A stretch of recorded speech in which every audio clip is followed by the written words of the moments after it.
જ્યોતિષમાં બે વસ્તુ કહેવામાં આવતી હોય છે કે લગ્ન કુંડલી હોય અને ચંદ્ર કુંડલી હોય. આ બે વસ્તુ સામાન્ય માણસને અગર ઓનલાઈન કુંડલી જોયે છે ને તો એની અંદર બે વસ્તુ તો દેખાશે જ કે ચંદ્ર કુંડલી ને લગ્ન કુંડલી, પણ ખબર નહીં પડતી હોય કે આ બે વસ્તુ શું છે. તો સૌથી પહેલા તો એ છે શું?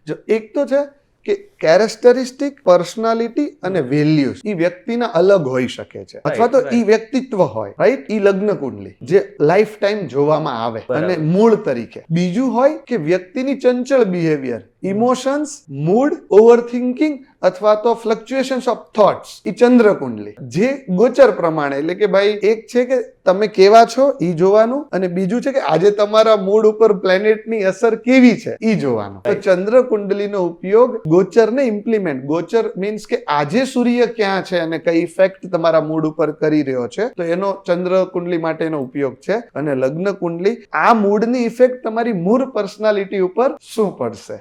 બીજી વાર જોઈએ તો એક પ્રકૃતિ છે અને એક ઇમોશન્સ છે, અને એકનો ઉપયોગ લાઈફ ટાઈમ રેફરન્સ માટે થાય છે અને એક તમારા ચલિત બિહેવિયર ને, ફ્લક્ચ્યુએશન્સ ઓફ પર્સનાલિટીને મેઝર કરવા માટે થાય છે.